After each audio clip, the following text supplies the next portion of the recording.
Con información de Lisandro González, 11 Noticias. Bueno, ahora a las 8:04 en hora del centro. Este es el preámbulo de nuestra conversación de martes, nuestra mesa de martes. Hoy en la mañana, Pamela San Martín, consejera del Instituto Nacional Electoral. Muchas gracias, Pamela, es un gusto. Gracias a los dos, les agradezco porque sé de dónde vienen. Y a Jorge Javier Romero, profesor e investigador del Departamento de Política y Cultura de la UAM Xochimilco. Allá, los guameros. Muchas gracias, Jorge Javier, es un gusto. Javier, como siempre, encantado de estar, Pamela. Gracias. Cada vez que veo a Jorge Javier Romero nos acordamos de la UAM, ¿verdad? Claro. Bueno, tiempos guameros. Voy a empezar de este lado. Perfecto. Para que, digamos, ¿qué anda pasando en la política? Que todo el mundo se alía con todo el mundo. Para que luego Pamela nos diga si cabe o no cabe en la ley y ella qué piensa de esto. Echemos a andar las cosas así. ¿Qué pasa en la política mexicana? ¿Por qué se tienen que aliar? Por dos razones. Primero, porque el sistema de financiamiento y de reparto de spots genera incentivos favorables a las alianzas. Es decir, se suman las bolsas en las campañas, cada partido va a jalar sus propios votos, pero de todas maneras, si tienen candidatos comunes, etcétera, pues se suman todos esos recursos. Segundo, porque esto es un régimen presidencial y entonces las coaliciones se dan antes de las elecciones. En los regímenes parlamentarios, cada partido va por su cuenta y las coaliciones se forman después en la negociación para formar gobierno y son mucho más programáticas, ¿no? Se hacen en torno a asuntos concretos para lograr pactar una mayoría. Eso no ocurre en los regímenes presidenciales. De hecho, en general en México estas alianzas electorales después se disuelven cuando llegan al Congreso, ¿no? Sí, claro. Entonces se convierten a los ojos de los electores y de los analistas en unas alianzas meramente oportunistas para poder sumar recursos, para ver que cada quien gane el mayor número de escaños y de lugares en el Senado que pueda, y después cada quien jala por su cuenta, ¿no? No son alianzas construidas en torno a un proyecto realmente común de gobierno, ni legislativo. ¿Qué dice la ley al respecto? Bueno, según la legislación, pues todos los partidos políticos pueden conformar ya sea coaliciones totales, parciales o flexibles. La total, digamos, es como literal, diríamos, todos los cargos, sin excepción, con uno que no vaya, no es total. La parcial es de 50% de los cargos para arriba y la flexible es de 25% de los cargos a antes del 50% de los cargos. Lo que tenemos ahorita es dos coaliciones parciales. La coalición de PAN, PRD, Movimiento Ciudadano es parcial. La coalición de Morena, Encuentro Social, PT es parcial. Y la coalición de PRI, Verde, Nueva Alianza van en coalición para presidente, van en coalición parcial para senadores y van en coalición flexible para diputados. Es decir, es el número de cargos que van conjuntamente como alianza.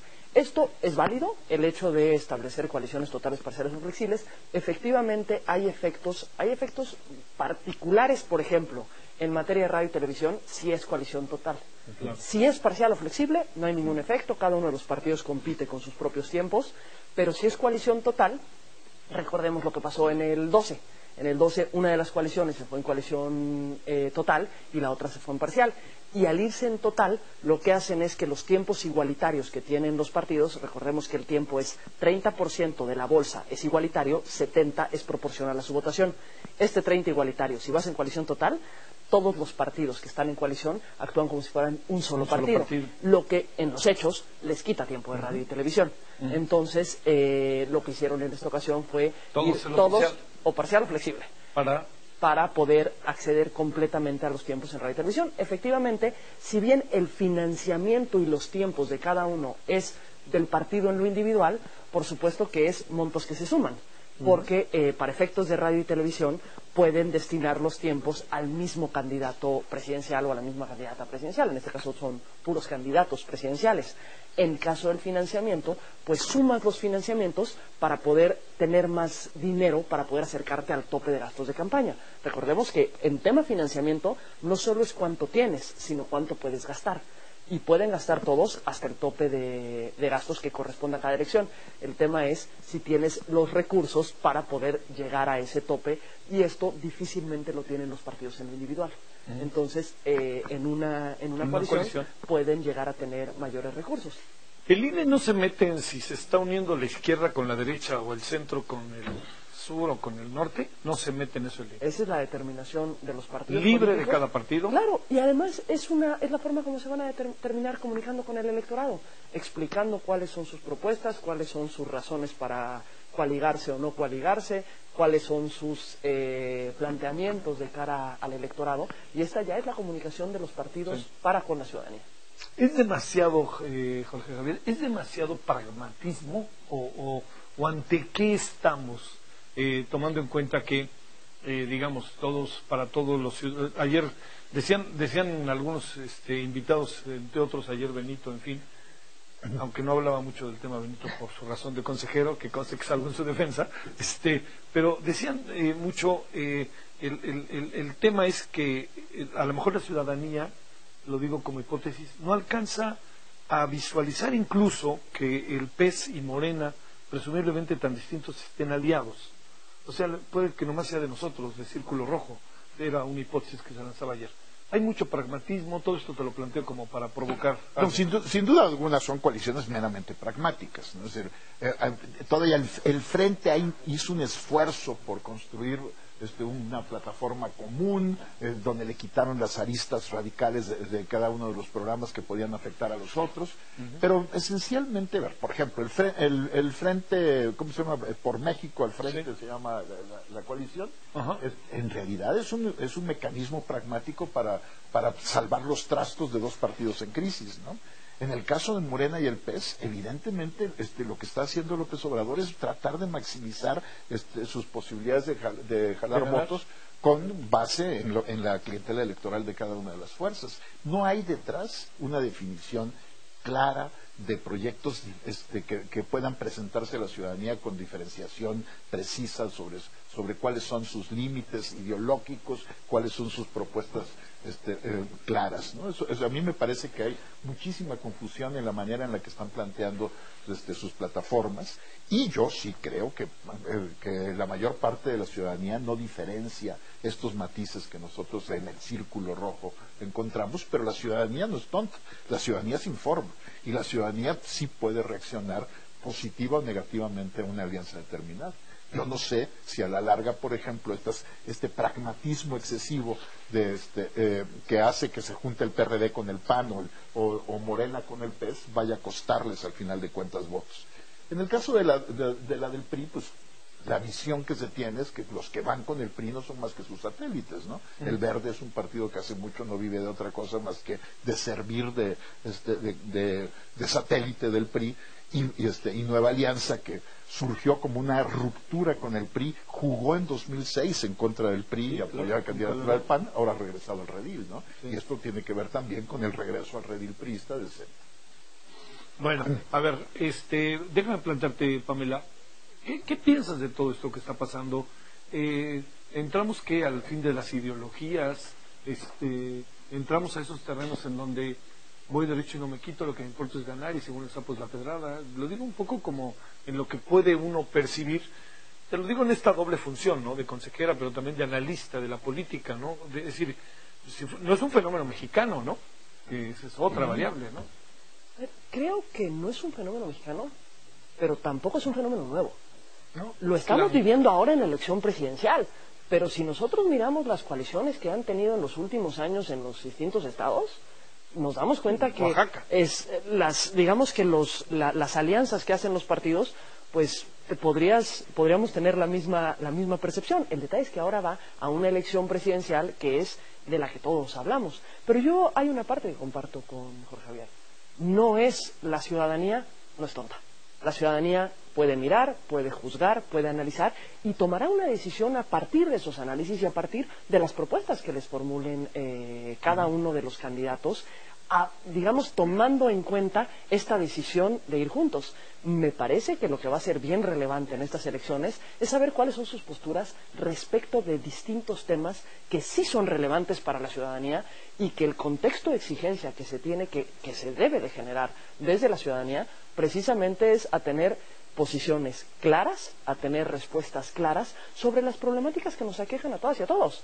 Porque eso es lo que de pronto se desdibuja. ¿Cuál va a ser su postura en materia tal? ¿Cuál va a ser la forma de atender tal otro tema? ¿Habrá una política social o no habrá una política social? ¿Se endurecerán impuestos o no se endurecerán impuestos? ¿Cuál será la forma de atender el combate a la delincuencia? Etcétera. Me parece que lo que va a ser relevante, más allá de decir es el partido A con el B con el C, es cuáles son las posturas que van a tener sobre problemas que hoy son muy relevantes para el país y que me parece que cada día más la ciudadanía está despierta a buscar una respuesta a esos problemas con los que convive todos los días. Las alianzas ya están registradas, ya no puede registrarse ninguna nueva alianza a partir de ahora. Hasta el día 14 de diciembre era la fecha límite para el registro de las coaliciones. Ahora estamos en la etapa de revisión por parte de la autoridad electoral, revisión de que se cumpla con las normas para formar las coaliciones.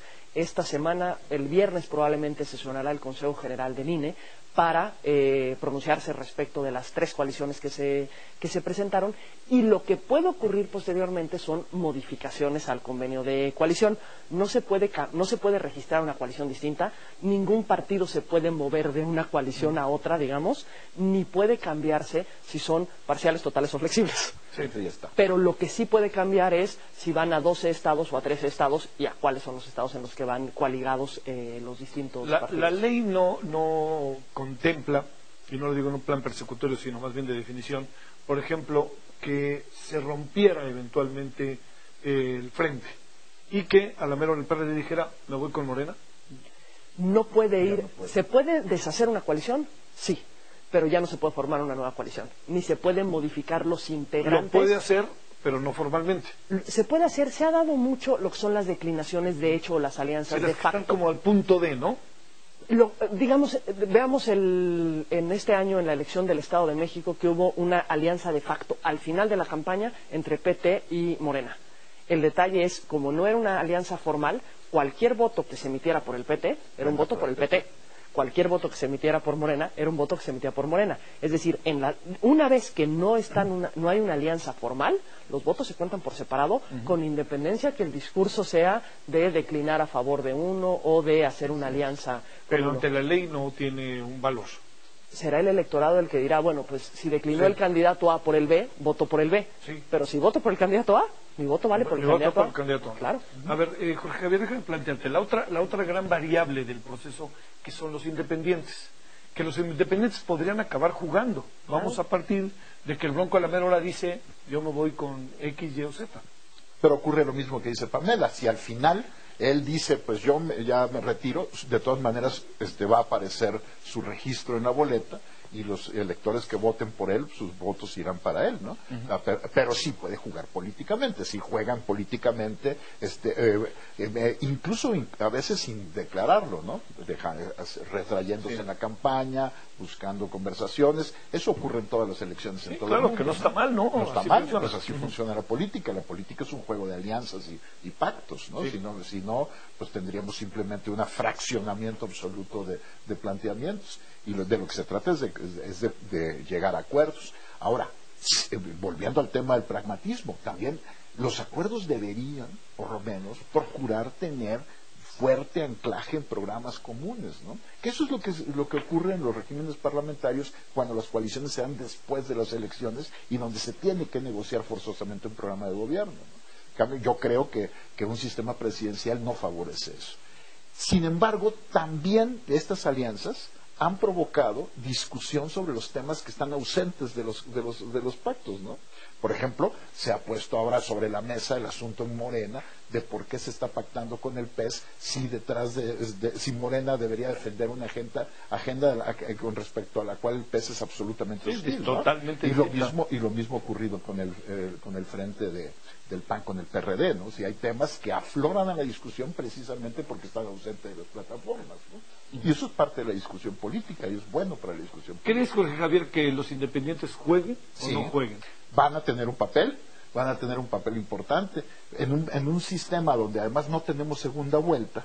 Al final de todas maneras va a haber polarización entre dos candidatos y el papel que jueguen ahí los independientes para captar voto en detrimento de uno u otro puede tener influencia en el resultado final de la elección. Ahorita no están jugando. Ahorita parece que ni aparecen, ¿verdad? Pues todavía, hasta que empiecen las campañas. Primero tenemos que ver cuáles de los independientes logran juntar las 800, el otro día hablábamos, Pamela y yo, de eso también, ¿no? Las 844,000 firmas o que se tienen que juntar en 17 estados. Bueno, todo eso falta que lo logren, ¿no? Pues vamos viendo que unos ya se rezagaron, otros se ve que tienen posibilidad, el Bronco y Margarita Zavala parece que tienen posibilidad de lograrlo, pero bueno, hasta que ya sean candidatos van a empezar a tener un papel relevante. Y el Bronco y Margarita Zavala, que originalmente tenían estructuras partidarias, ¿no? Claro, nadie puede conseguir las 844,000 firmas sin organización. Sí. Detrás de los candidatos independientes hay organización. Como dice Woldenberg, son partidos que se niegan a decir su nombre, ¿no? O que son partidos en torno a un solo hombre. Sí. A ver, ¿qué presupones, Pamela, respecto a la participación ciudadana? A ver, yo te digo, no inquieta, a todos nos inquieta, pero lo digo a ustedes en el papel de árbitro, que todas estas alianzas a lo que lleven es a una gran confusión ciudadana y que todavía nos distanciemos más de las cosas. A ver, ¿cómo es posible que el PAN va de nuevo lo que decía Jorge Javier, el PAN esté con el PRD?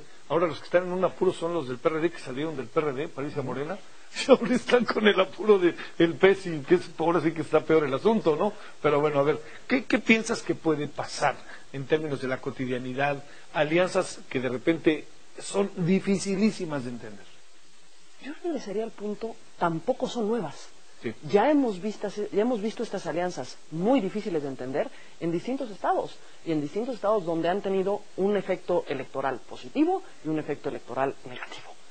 Me parece, por eso yo insistía, lo relevante va a ser que nos puedan decir los candidatos cuál es su postura sobre distintos temas, porque cuando hay temas en particular que un partido tendría históricamente una postura en un sentido y otro de los partidos aliados tendría históricamente otra postura sobre el mismo tema, pues iba a ser interesante conocer cuál es el punto de acuerdo al que llegaron en torno a ese y cantidad de otros temas, porque de pronto tampoco está en el debate muchísimas cuestiones que creo que para la ciudadanía sí son bien importantes. El combate a la corrupción. Se habla en genérico del combate a la corrupción. No hay quien diga que no. Y todos están preocupadísimos por el combate a la corrupción. El tema es cómo van a llevar a combatir la corrupción. ¿Cuáles son los planteamientos concretos? Porque esto es lo que puede acercar o alejar a la ciudadanía de las distintas opciones. Y al final del día hay, digamos, una condición estructural que nos haría pensar que probablemente este año tendremos una participación electoral mayor a la que hemos tenido. Se nos junta una elección presidencial con 30 elecciones concurrentes. Históricamente, digamos, estadísticamente, en la elección presidencial tenemos una participación ciudadana mayor. En las elecciones locales de gubernaturas tenemos una participación ciudadana mayor. Ahora tendremos 8 gubernaturas, la jefatura de gobierno de la Ciudad de México, la elección presidencial y 30 estados que estarán en elección. En muchos de ellos ayuntamientos que también para la ciudadanía son de estas elecciones que jalan mucho porque es el gobierno más cercano. Pero en todas estas opciones, creo que sin duda me parece que sería un gran error de los partidos el apostar a la inercia. Y a la inercia de decir, bueno, pues como está digamos, el contexto estructural puesto para que haya una amplia participación, dejo que participen en el sentido que sea. Y creo que lo que puede ser positivo a esto es que de entrada, hoy tenemos, según las encuestas, una elección que puede ser a tercios. Entonces, sí tienes una muy amplia competencia entre las tres coaliciones. Hasta el momento todavía no tenemos claridad respecto de quiénes serán los independientes que, de hecho, lleguen, porque efectivamente los requisitos para ser independiente sí no pasan solo por las casi 900,000 firmas. Pasan también por la distribución territorial, pasa también por el tema de rendición de cuentas por parte de los aspirantes a una candidatura independiente. Es decir, es un proceso que no es sencillo. Pero estamos en una lógica, me parece también, de un contexto mayor de exigencia de la ciudadanía, de un hartazgo mayor de la ciudadanía, en el que no dar respuestas no necesariamente sea una solución posible en este momento. Y sí puede ser muy del círculo rojo si este partido se lleva con este o no se lleva. no he visto ese efecto en las elecciones locales cuando se tienen coaliciones que parecieran, digamos, un tanto pragmáticas. Pero lo que sí me parece que se va a estar buscando y se va a estar exigiendo en este proceso electoral es claridad sobre temas que sí son relevantes. Es una locura la espotiza que se nos viene, ¿no? Sí, eso sí. Yo digo que si en lugar de si espotiza le ponemos la madriza, ¿no? Sí, bueno. Podría uno decir, ¿no? Yo soy muy crítico del modelo de comunicación electoral que surgió en 2007, no porque no sean tiempos oficiales, yo sí creo que debe ser solamente tiempos oficiales y estoy convencido de que fue un avance que se prohibiera la compraventa de spots. Pero el problema es que en lugar de esta tsunami de spots que nos viene, deberíamos tener más programas de debate, más programas donde los partidos explicaran sus programas y sus plataformas, sus propuestas concretas, en lugar de estas capsulitas que nos venden a los candidatos como si fueran shampoo, ¿no? Porque sí, acaban equiparando al candidato o al partido con un lavatrastes. Es exactamente la misma estrategia y eso no informa políticamente a los ciudadanos, nada más hace que todo gire en torno a la personalidad mediática de los candidatos en lugar de informar sobre propuestas para que se definiera la elección como lo plantea Pamela, en torno a lo que está discutiéndose. Por suerte va a haber más debates ahora, ¿no? Sí, por supuesto. 3. ¿Qué te inquieta del proceso electoral como consejero? A ver, me parece que es un proceso electoral que se va a dar en un contexto políticamente complejo, socialmente complejo, en el que hay un enojo, un encono por parte de la ciudadanía, y sí hay una exigencia que, digamos, garanticemos el cumplimiento de las reglas por todos los competidores. Siempre hay un intento de saltarse las reglas, de buscar cómo se jala la liga un poquito más de lo establecido, y creo que tenemos que buscar en este proceso electoral mantener el mayor cumplimiento a las reglas que nos hemos dado, porque son las reglas de competencia que tenemos, buenas, malas, perfectibles. Se decía, bueno, la espotización, no creo que es el modelo de comunicación política, es el formato que se emplea, y el formato no necesariamente genera los mejores elementos ni los mejores incentivos a las propuestas. Pero me parece que lo que va a ser relevante en este proceso electoral es buscar generar las mejores condiciones para darle información a la ciudadanía. Creo que cada día más las ciudadanas y los ciudadanos están buscando información, y si no la tienen por las vías ordinarias, se está moviendo por vía de redes, por estos nuevos medios alternativos que tenemos, y en el que podrá salir información que sea verdadera, información que no sea verdadera. El detalle es, ante los vacíos de información, la información va a llegar de alguna forma, y creo que es importante que los propios contendientes se puedan adelantar y aportarnos los datos que sean contrastables incluso con la realidad. Pamela, muchas gracias. Muchas gracias, Javier. Muchas gracias. Pamela. Muchas gracias. Seguiremos con el tema. Ahí están las alianzas y, bueno, digamos, no se concluye, ¿no? Porque habrá que ver qué pasa con los independientes, si ya son independientes, y si a la mera hora, por quién juegan, juegan solos o juegan acompañados, ¿no? Bueno, vámonos con el doctor José Narro. Gracias que estuvo con nosotros en el noticiario. El doctor José Narro.